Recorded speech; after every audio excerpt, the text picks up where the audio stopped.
আজকে আমি এই ভিডিওতে আলোচনা করব আমলে অলসতা করলে কি ধরনের শাস্তি হতে পারে এবং কি এমন দোয়া পড়লে অলসতা দূর হবে।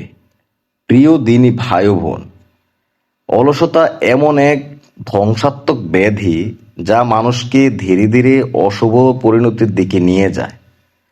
মানুষের ব্যক্তি ও সামাজিক জীবনে মূল্যহীন করে দেয়।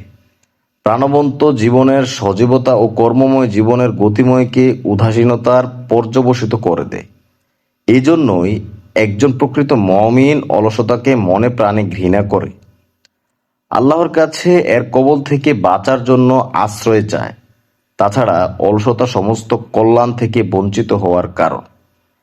ইমাম রাবেগ রহমতুল্লাহ আলাই বলেন, যে ব্যক্তি অলসতা করেছে সে ধ্বংস হয়েছে।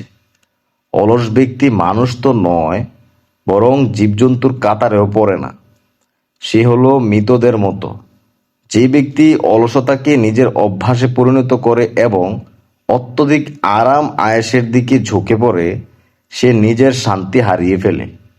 বলা হয়ে থাকে, যদি তুমি চাও কখনো ক্লান্ত হবে না, তাহলে পরিশ্রম করো, যাতে সামনে তোমাকে ক্লান্তি ছুঁতে না পারে। অন্যত্র বর্ণিত হয়েছে, অলসতা ও ক্রোধ থেকে নিজেকে রক্ষা করো, কারণ তুমি অলস হলে কোনো হক বা দায়িত্ব ঠিকমতো পালন করতে পারবে না। মানুষ আমলে অলসতা কিভাবে হয় বা অলসতা আমলে কিভাবে আসে, সেটা একটু আমি আপনাকে ক্লিয়ার করি। আপনি নিজের জীবনের সাথেও এটি মিলিয়ে নিয়ে দেখবেন যে আসলে এটা সত্যি। ধরেন আপনি 5 ওয়াক্ত নামাজ পড়তেছেন ঠিকঠাক মতো। এখন আপনি চিন্তা করলেন যে ঠিক আছে, আমি যেহেতু 5 ওয়াক্ত নামাজ পড়তেছি, তো আমি আজকে আমার শরীরটা ভালো লাগতেছে না, আমি বাসায় আজকে নামাজটা পড়ব। আপনি আগে 5 ওয়াক্ত নামাজ মসজিদে জামাতের সাথে পড়তেন। এখন আপনি জোফর বাসায় পড়লেন, আসর আবার মসজিদে পড়লেন, মাগরিবের সময় আবার শরীরটা কেমন করতেছে, চিন্তা করলেন আমি যেহেতু আসর পড়লাম মসজিদে, এখন আমি হচ্ছে বাসায় পড়ি। এরকম করতে করতে একটা সময় দেখবেন মসজিদে আর নামাজ পড়ার ইচ্ছেই জাগতেছে না। তখন বাসায়ও একটা সময় পড়ার অনাগ্রহ জেগে যায়। এইভাবেই আমলে অলসতা আসে। ধরেন আপনি তাহাজ্জুদ পড়েন, এখন আপনি ধরেন প্রত্যেক দিন পড়েন, এমন একটা অলসতা ঘুমের কারণে আপনি চিন্তা করলেন যে আমি আজকে পড়বো না, কালকে পড়বো। এইরকম করতে করতে একটা সময় দেখা যায় যে আমলে অলসতা আসে, সেটা ঠিকমতো পালন করা হয় না। এই কারণে আপনাকে আমলে কোনো ধরনের অলসতার সুযোগ দেওয়া যাবে না। আল্লাহ তাআলা অলসদের তীব্র নিন্দা করেছেন এবং অলসতাকে মুনাফিকদের বৈশিষ্ট্য হিসেবে আখ্যায়িত করেছেন। কোরআনে এরশাদ করেন, হে ঈমানদারগণ, নিজেদের অস্ত্র তুলে নাও এবং পৃথক পৃথক সৈন্যদলে কিংবা সমবেতভাবে বেরিয়ে পড়ো। আর তোমাদের মধ্যে এমনও কেউ কেউ রয়েছে যারা অবশ্যই বিলম্ব করবে এবং তোমাদের উপর কোনো বিপদ উপস্থিত হলে বলবে, আল্লাহ আমার প্রতি অনুগ্রহ করেছেন যে আমি তাদের সঙ্গে যাইনি। সূরা নিসার 71 থেকে 72 নম্বর আয়াত। এই আয়াতটা কেন আমি বললাম, এই আয়াতে স্পষ্টভাবে মুনাফিকদের অলসতাকে কিন্তু তুলে ধরা হয়েছে।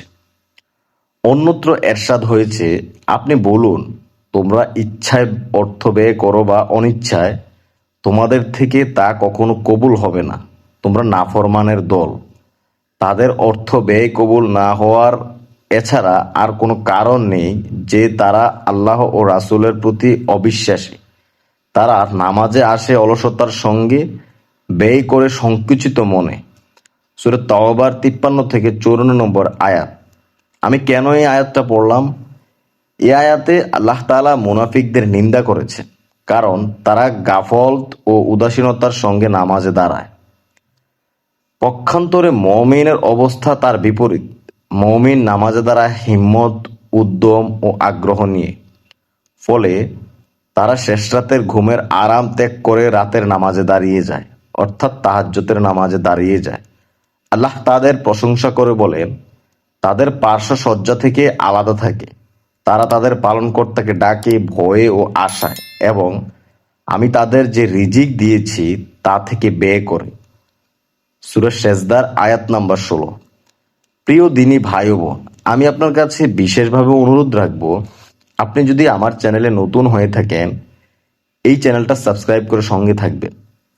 আপনি অলসতা অথবা আমলে অলসতা আসলে আমার এই ছোট্ট দোয়াটা আমল করেন, ইনশাআল্লাহ আপনার এই বদৌলতে সকল অলসতা দূর হবে এবং আল্লাহ তাআলা আপনার জন্য যথেষ্ট হয়ে যাবেন।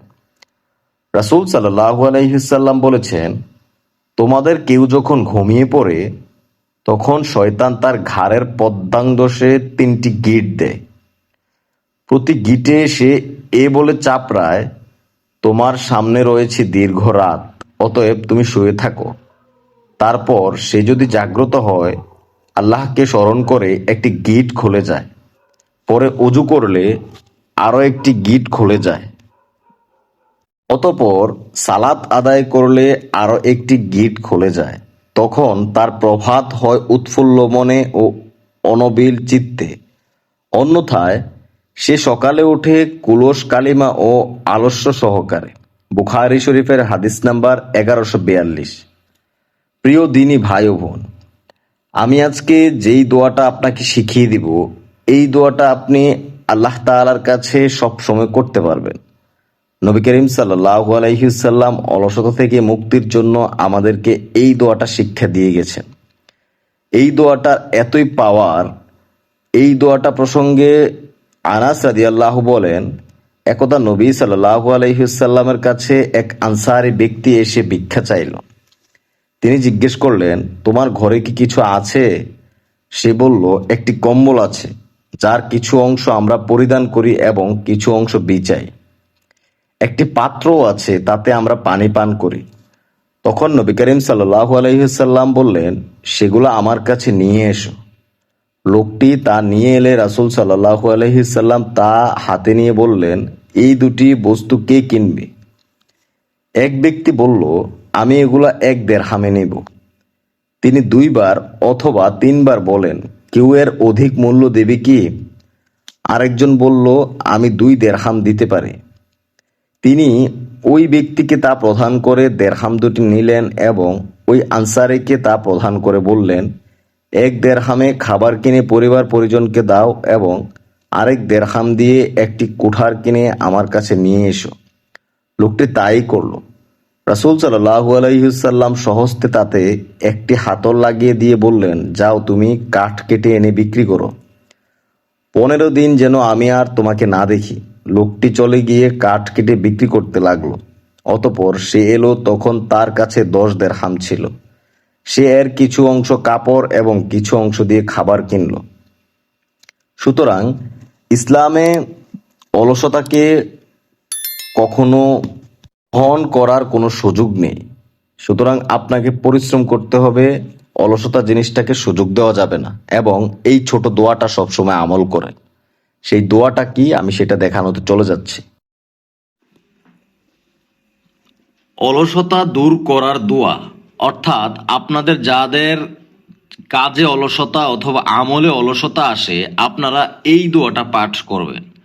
দোয়াটা পড়িয়ে একটু শোনেন আপনি, তারপর আমার সাথে সাথে আপনিও পড়বেন।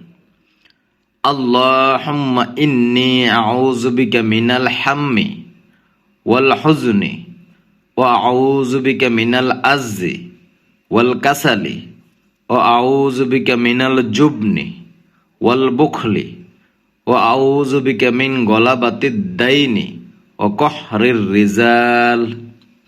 দেখেন, দোয়াটা একটু বড়, আপনার হয়তো 2 থেকে 3 মিনিট সময় লাগবে এটা মুখস্থ করতে। যদি আপনি বারবার পড়েন, ইনশাআল্লাহ মুখস্থ হয়ে যাবে। বানানগুলো এখানে দেওয়া আছে, দেখে দেখে পড়তে পারবেন। যদি ভুলে যান, ভিডিওটাতে লাইক দিয়ে রাখুন, সেভ দিয়ে রাখুন, যেন যে কোনো সময় দেখতে পারেন এবং আমল করতে পারেন। আমার সাথে সাথে একবার পড়েন। আল্লাহুম্মা ইন্নি আউযু বিকা মিনাল হাম্মি ওয়াল হুজনি ওয়া আউযু বিকা মিনাল আজজি ওয়াল কাসালি ওয়া আউযু বিকা মিনাল জুবনি ওয়াল বুখলি ওয়া আউযু বিকা মিন গলাবাতিদ দাইনি ওকহরির রিজাল ওয়াকহরির রিজাল। 2 বার পড়েন, ইনশাআল্লাহ মুখস্থ হয়ে যাবে। শেয়ার করে দেন, বেশি বেশি শেয়ার করে দেন। আপনার কারণে যদি একটা আমলও কেউ করে, একটা অক্ষরও যদি পড়ে, সেটার সওয়াব কিন্তু আপনি কিয়ামত পর্যন্ত পাবেন। সুতরাং ইসলামিক ভিডিও পেলে, শিক্ষণীয় কোনো ভিডিও পেলে আরেকজনকে দেখার সুযোগ করে দিবেন এবং পড়ার সুযোগ করে দিবেন। ভালো থাকবেন, দোয়াটা বেশি বেশি পড়ার চেষ্টা করেন। ইনশাআল্লাহ আল্লাহ তাআলা অলসতা দূর করে দিবেন এবং আমলের প্রতি আপনাকে ভালোবাসা দিবেন। এইখানে 2টা দোয়া দেওয়া আছে স্ক্রিনের মধ্যে, এগুলো দেখে আসুন, ইনশাআল্লাহ আপনার জন্য কাজে দিবে। ভালো থাকবেন। আসসালামু আলাইকুম ওয়া রাহমাতুল্লাহি ওয়া বারাকাতুহু।